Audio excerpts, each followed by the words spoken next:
Hello, this is Annette with Project Refine Life. So today is day 5 of the Tarot Vlogmas 2021 hosted by Pappa Squirrel. So today's question is, what are your divination challenges? Now, I don't know if this was a direct question as far as what cards challenge you the most, or what is your influence on your reading for your divination practice. So I'm taking it as the latter of the two. So I brought with me here today the Superlunaris Tarot. And the reason that I brought the Superlunaris Tarot out is because if you're unfamiliar with this deck, whether or not you like it, the images are clear.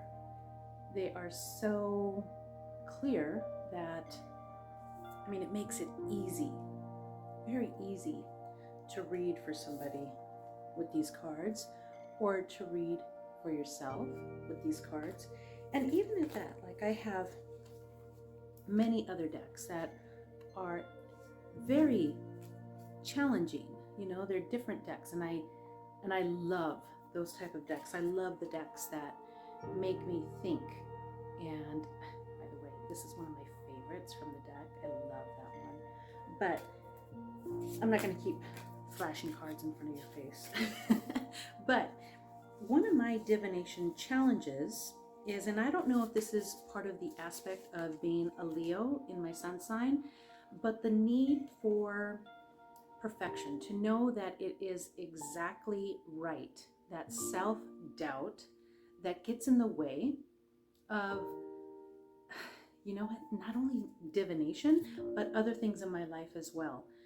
When it comes to people coming over to the house, like, I want the house to look good. I want it to look, I know it's not perfect. And I've accepted the level that I know I can't do everything, but I want, like my cards, I want perfection in what I'm putting forth. I don't demand that from anybody in my life, but I find that I project that upon myself.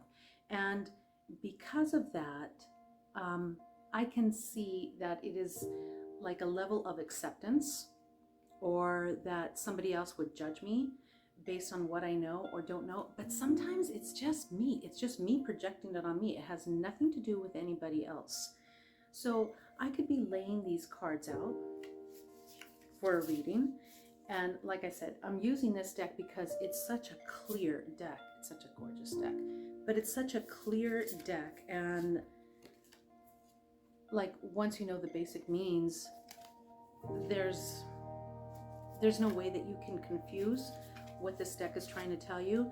And yet when I lay them out in a spread, I'll go with it, like my intuition. I'll write it down, and then I look at it again and I start telling my story. And as I'm telling my story, and I'm journaling sometimes, mostly for myself,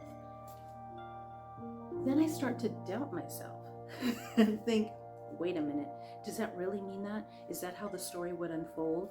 Is that what this particular spread would indicate?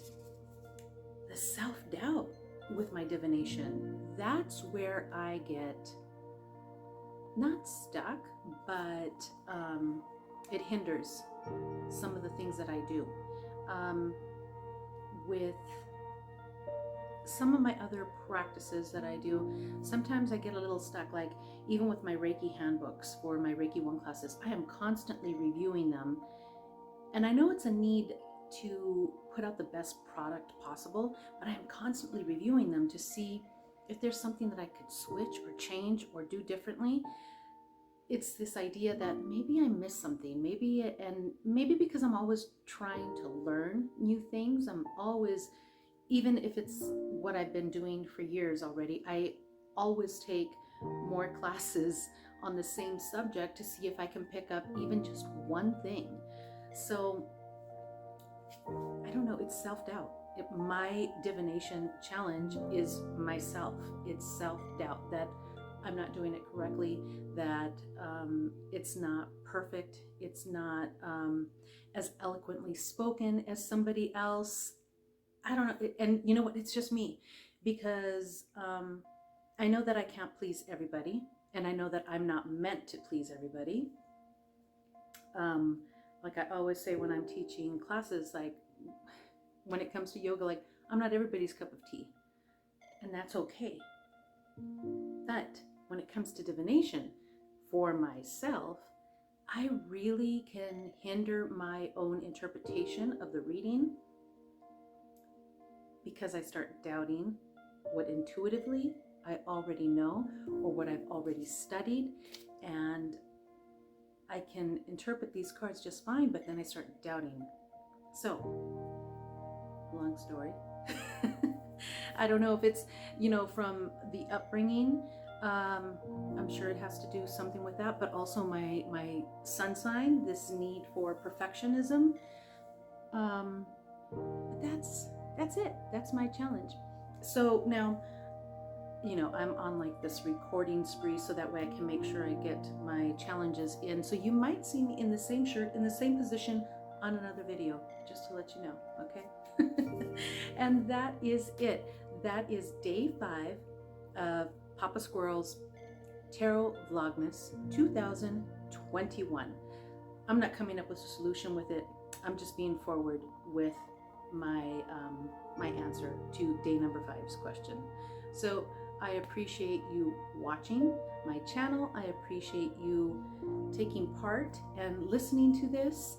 And I thank you so much, and I will see you tomorrow. Have a great day.